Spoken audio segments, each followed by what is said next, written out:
Hello, and welcome to Kotura-san episode 10. We're almost at the end here. 2 more episodes left. And this title was But You're Not Here. Which is kind of weird, but I guess it's because the whole Moritani thing from the preview in episode 9. So I guess that's what the title relates to. And a quick summary of the episode is kind of an easy one. Moritani's like in jail, being interrogated. Nothing too dramatic with her. They don't really do anything too rough with her in the prison or jail.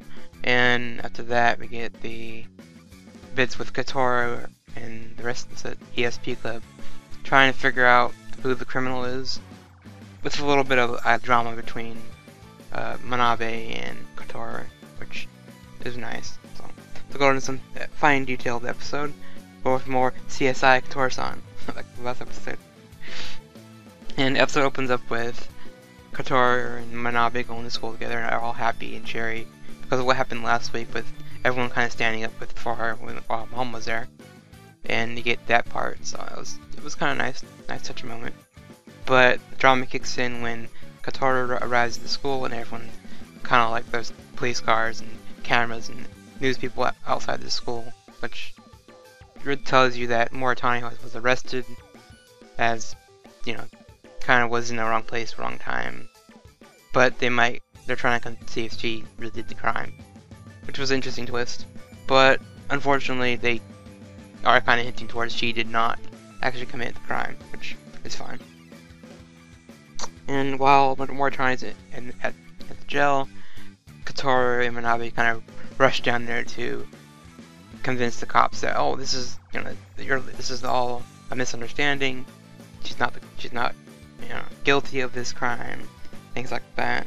What I thought was weird, they're just at the police station, kind of like screaming, shouting Moritani's name. I was like, that's something you really wouldn't be doing at a police station, causing a scene like that. So, but it is what it is. So I know they're trying to help Moritani because in their eyes, yes, she is considered a friend. As much as most of us really don't see her that way, I still think she's shady, but there's hints of that always in this series for me. But they kind of get pushed out. They're like forced to leave because you're causing a scene and all that kind of stuff. And I think later on Yuriko and the other kid arrive, and they get their second chance to see Moritani again, and they kind of get their chance to tell everyone what's up.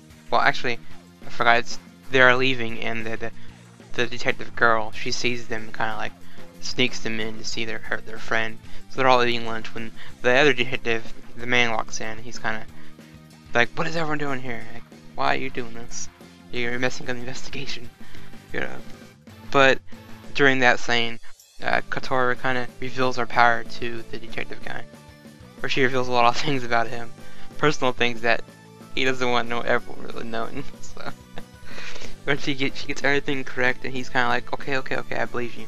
You have psychic powers, that's fine, but still, for the police investigation to rely on like a high schooler or whatever, that would look bad on them. So they kind of like, they don't want to really believe all she's saying. So they kind of keep Moritani for a few more days because she was obviously at the crime scene, so she's got some questions to answer. And after that, we get to where they leave the police station, and Yuriko kind of gets the idea after she kind of spilled the guts to the police detective that you knew my mom, you knew about her psychic powers, things like that. So she kind of convinces Kotura to use her powers to help find the criminal. So they're actually gonna go try to play, investigation or detective and try to find the guy. Which, to everyone's surprise, Manabe is like totally against it, because he doesn't want Kotura to get hurt and all this stuff, or anyone to get hurt, I think, because I mean they are close, so yeah, I would be kind of, I would agree with Manabe on this. He is correct. It is dangerous. He shouldn't be trying to play detective. It's bad. But and even the police even tell them several times to let us handle this. It's not your job. They even have a meeting with the detective girl and Kotura. They're kind of sitting in the dark on a bench somewhere, and she's explaining her story that her power was always seen as it scared people, scared them away. So in Kotoura's mind, if she can use that power to help people, then she's doing something good. But again, the detective tells her, leave it to the cops. Seriously, this is not for kids to get involved in. And I agree. They should not be putting their nose in places that doesn't really belong. But I know why, because their friends involved. So obviously, there you go. After that, Yuriko kind of gets in her head that, okay, they're attacking young girls from schools. I'm gonna use myself as bait to lure him out, and then you guys can jump him or figure out who he is. So I was kind of face palming at that too. Like, that's a dumb idea. That's terrible. You shouldn't be doing this.